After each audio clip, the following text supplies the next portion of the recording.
देखिए छोटी आंत के बारे में, चलिए छोटी आंत क्या होता है। सबसे पहले छोटी आंत के बारे में देखिए। छोटी आंत आहार नाल का सबसे लंबा भाग होता है। छोटी आंत क्या होता है? आहार नाल का सबसे लंबा भाग होता है, ठीक है।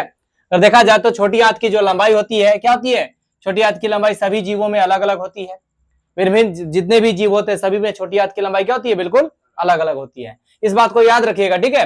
मनुष्य में छोटी आंत की जो लंबाई होती है 6 से 7 मीटर तक होती है, ठीक है। इसकी चौड़ाई होगी 2.5 मीटर, ठीक है, 2.5 सेंटीमीटर, ठीक है, 2.5 सेंटीमीटर। अगर देखा जाए तो इसकी जो चौड़ाई होती है, चौड़ाई ये जो है 2.5 सेंटीमीटर के आसपास होते हैं, ठीक है। 2.5 सेंटीमीटर आसपास की इसकी चौड़ाई होती है ना। छोटी आंत की जो लंबाई शाकाहारी जंतु में अधिक होती है, जबकि मांसाहारी में कम होती है। मांसाहारी में छोटी आंत की लंबाई क्या होती है? बहुत कम होती है। और शाकाहारी में क्या होती है? ज्यादा होती है। तो जरा इस बात को ध्यान रखिए, जो शाकाहारी जो होता है वो बहुत खाता है ना, बहुत खाता है कि नहीं खाता है। देखते हैं गाय भैंस सब बकरी सबको लगातार दिन दिन भर चरते रहता है, तैयो का पेट उट नहीं भरता है, नहीं भरता है। क्या करता है? उसे पचाने की शक्ति ना ज्यादा होता है। छोटी आंत में पचाने की शक्ति क्या होता है? ज्यादा होता है। कितना उसको खिला देंगे तब वो पेट निकाल लेगा, तब पर भी उसको क्या करेगा? पच जाएगा, है कि नहीं। लेकिन मनुष्य में देखिए, तनका खाएगा, अब कहेगा कि अब रहने दो, बस हो गया, है ना। दूसरा दिन पता चलेगा कि फ्री हो गया, है ना।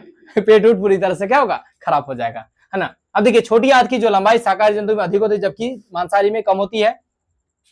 भोजन का पूर्ण पाचन छोटी आंत में ही होती है। भोजन का पूरी तरह से पाचन क्या होती है? छोटी आंत में। इसका आकार क्या होता है? सी के जैसा होता है। छोटी आंत की जो आकार होती है किसके जैसा होती है? सी के जैसा। इसे 3 भागों में बांटा गया। कौन कौन? ग्रहणी, जेजुनम, इलियम। सबसे पहले ग्रहणी में जाता है भोजन, है सबसे पहले कहां जाएगा? ग्रहणी में जाएगा।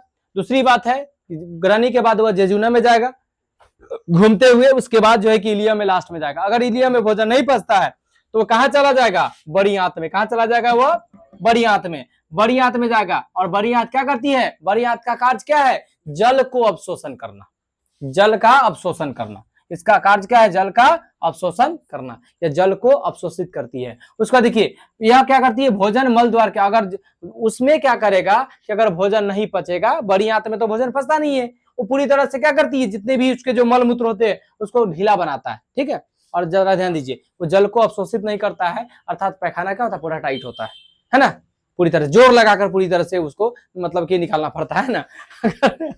अगर आप उसको नहीं निकालोगे तो क्या होगा कि उस तरह से अगर मान के जोर ज्यादा लगे, प्रेशर लगेगा तो कब्ज बन जाएगा।